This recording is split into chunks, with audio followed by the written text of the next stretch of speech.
Hello, good morning बच्चों। आज हम विलयन की सांद्रता को व्यक्त करने की विधियां पढ़ेंगे जो विलयन से संबंधित है। विलयन की सांद्रता का मतलब होता है कि विलयन के इकाई लीटर आयतन में उपस्थित विलेय की सांद्रता उस विलयन की सांद्रता कहलाती है। किसी विलयन के इकाई लीटर आयतन में उपस्थित विलेय की सांद्रता उस विलयन की सांद्रता कहलाती है और इस विलयन की सांद्रता को व्यक्त करने की कई विधियां हैं।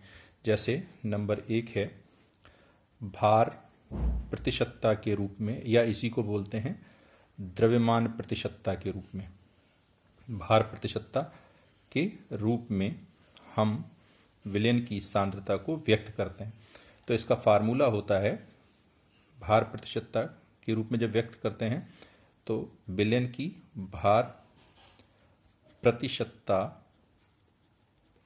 बराबर स्मॉल w बटे कैपिटल W, स्मॉल w बटे कैपिटल W इंटू 100।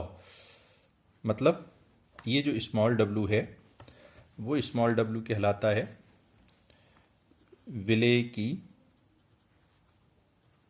की मात्रा ग्राम में, और यहाँ जो W है वो कहलाता है विलयन की मात्रा ग्राम में। तो इस तरीके से हम भार प्रतिशतता निकाल सकते हैं। परिभाषा क्या हो जाएगी कि 100 ग्राम विलायक में, यहाँ अगर 100 कर लें तो 100 से 100 कट जाएगा। जैसे अगर हम भार प्रतिशतता का फार्मूला करें तो W और कैपिटल W ले लें 100 ग्राम, तो ये 100 है तो 100 से 100 कट जाएगा।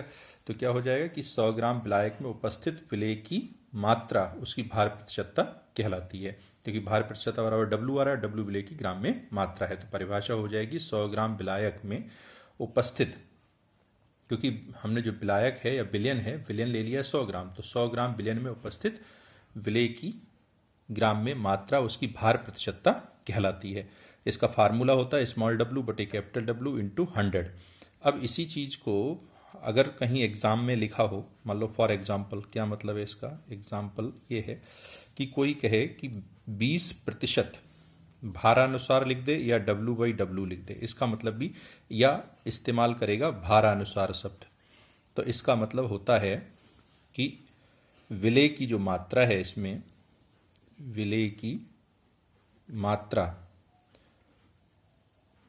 की जो मात्रा है वो है 20 ग्राम, और विलायक की जो मात्रा होगी, विलायक की वो मात्रा है 80 ग्राम, क्योंकि विलयन तभी तो 100 ग्राम हुआ। तो इसीलिए यहाँ जो W है वो विलायक की मात्रा कितनी होगी, 80 ग्राम। तो 20% अगर W/W या भारानुसार लिखा है तो उसका मतलब है विलेय की मात्रा 20 ग्राम और विलायक की मात्रा 80 ग्राम, ये भार प्रतिशतता के रूप में। तो परिभाषा फिर सुन लेंगे कि 100 ग्राम, हमने यहाँ 100 ग्राम विलयन कर दिया, 100 ग्राम विलयन में उपस्थित विलेय की ग्राम में मात्रा उस विलयन की भार प्रतिशतता कहलाती है। इसका फार्मूला होता है स्मॉल w बटे capital W into 100। Small w विलेय की मात्रा है और कैपिटल W विलयन की मात्रा है। फिर अगर एग्जाम में कहीं सवाल आएगा तो उसमें 20% W/W या भारानुसार लिखा होगा, तो उसका अर्थ होगा कि इसमें विलेय की जो मात्रा है वो 20 ग्राम है और विलायक की मात्रा 80 ग्राम है, यानी स्मॉल w ये कहलाएगा स्मॉल w। तो स्मॉल w तो लेंगे हम 20 ग्राम और कैपिटल W लेंगे 80 ग्राम। इसी प्रकार से दूसरा है आयतन प्रतिशतता के रूप में। दूसरी जो इसकी व्यक्त करने की यूनिट है वो आयतन प्रतिशतता के रूप में। तो आयतन प्रतिशतता के रूप में इसका मतलब हम इसको स्मॉल b कैपिटल V लिख सकते हैं। जैसे इसको तो इसमें क्या है, कैसे लिखेंगे इसको, इसका जो फार्मूला होगा वो होगा आयतन प्रतिशतता बराबर स्मॉल b बटे कैपिटल V इंटू 100। फिर वही है v, स्मॉल b कहलाएगा विलेय का आयतन ml में, विलेय का आयतन ml में, और कैपिटल वी कहलाएगा विलियन का आयतन ml में। अब इसके बाद हम परिभाषा को कहें तो कैपिटल V बराबर अगर 100 ml ले लें और ये ऊपर वाले फार्मूले में रख दें तो जो आयतन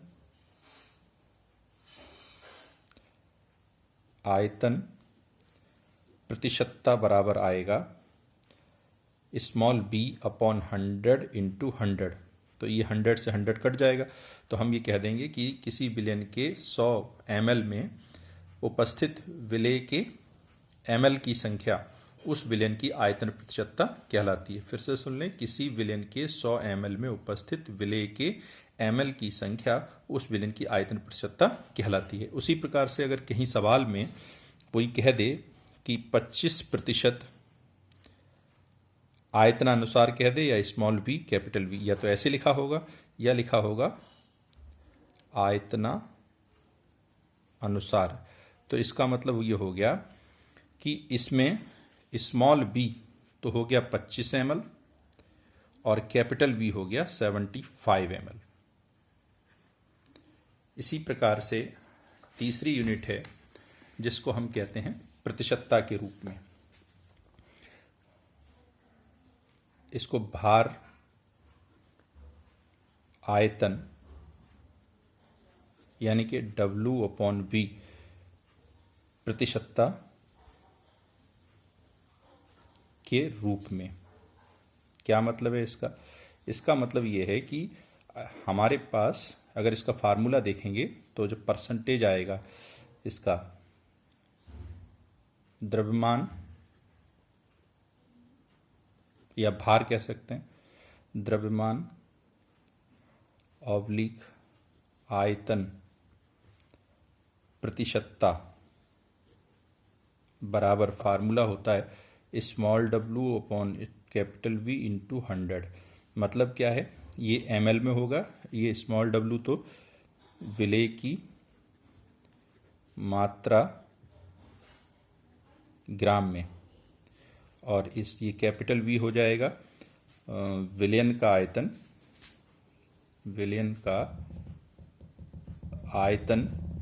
ml में। मतलब क्या है, अगर हम V को 100 ml कर दें तो 100 से 100 कट जाएगा, तो उसी प्रकार परिभाषा बन जाएगी क्या कि विलयन के 100 ml में उपस्थित विलेय की ग्राम में मात्रा। विलयन के 100 ml में उपस्थित विलेय की ग्राम में मात्रा उस विलयन की भार आयतन प्रतिशतता या द्रव्यमान आयतन प्रतिशतता कहलाती है। फॉर एग्जाम्पल, अगर किसी ने हमको दे रखा है 30% W/V या ये भार आयतन प्रतिशतता, तो इसका अर्थ है कि W बराबर होगा 30 ग्राम और V बराबर होगा 100 ml। तो इन चीज़ों का हम सवाल निकालते समय ध्यान रखेंगे। इसी प्रकार से एक नेक्स्ट आता है शक्ति ग्राम प्रति लीटर में, यानी कि शक्ति ग्राम प्रति लीटर में। ये भी यूनिट है, इसको जनरली S से प्रदर्शित कर देते हैं। इसमें क्या है, इसका फार्मूला क्या है? इसका फार्मूला ये है कि अगर हमें शक्ति ज्ञात करनी है, स्ट्रेंथ, इसको इंग्लिश में स्ट्रेंथ भी कहते हैं, STRENGTH, स्ट्रेंथ ऑफ सॉल्यूशन। तो शक्ति ज्ञात करनी, तो शक्ति बराबर होता है स्मॉल w बटे कैपिटल V। स्मॉल w का मतलब है विलेय की मात्रा ग्राम में, और कैपिटल V का मतलब है आयतन लीटर में। परिभाषा क्या हो गई, अगर आयतन लीटर में तो 1 लीटर का, अगर B बराबर हम 1 लीटर कर लें तो W शक्ति के बराबर हो जाएगा। परिभाषा हो जाएगी कि विलयन के इकाई लीटर आयतन में उपस्थित विलेय की ग्राम में मात्रा उस विलयन की शक्ति या स्ट्रेंथ कहलाती है। अगर हम B बराबर 1 लीटर ले लें तो जो शक्ति होगी जैसे अभी तक परिभाषाएं निकालते चले आए वो W के बराबर हो जाएगी। तो हम कहेंगे कि 1 लीटर आयतन में उपस्थित विलेय की ग्राम में मात्रा उस विलयन की शक्ति कहलाती है, और इसका फार्मूला होता है W/V, जहां V लीटर में होता है और W ग्राम में होता है। तो इस तरीके से हम किसी भी विलयन की स्ट्रेंथ निकालते हैं। एक अगला है नॉर्मलता के रूप में, बहुत इंपॉर्टेंट है नॉर्मलता के रूप में। तो नॉर्मलता क्या कहलाती है? इसको नॉर्मेलिटी भी कहते हैं इंग्लिश में, नॉर्मेलिटी। इसको जनरली कैपिटल N से प्रदर्शित करते हैं। इसका जो मात्रक होता है स्मॉल एन कैपिटल N से प्रदर्शित करते हैं। इसका मात्रक ग्राम तुल्यांक प्रति लीटर अथवा मिली तुल्यांक प्रति लीटर होता है। तो ये ध्यान रखेंगे, इसकी जो यूनिट है वो ग्राम तुल्यांक प्रति लीटर या मिली तुल्यांक प्रति लीटर होती है। इसको N से प्रदर्शित करते हैं। अब इसका फार्मूला देख लेंगे तो इसके हिसाब से इसका फार्मूला होता है N बराबर विलेय के तुल्यांकों की संख्या, विलेय के तुल्यांकों की संख्या बटे विलयन का आयतन लीटर में। यानी कि इसको अगर हम शॉर्ट में लिखें तो N बराबर हो जाएगा विलेय के तुल्यांकों की संख्या N मान लें, स्मॉल n, बटे V, जहां N जो है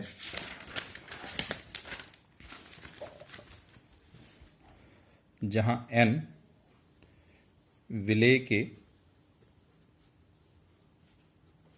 ग्राम, अगर ग्राम में तोलेंगे तो ग्राम, और अगर ml में नापेंगे तो ml में तुल्यांकों की संख्या है, तुल्यांकों की संख्या है।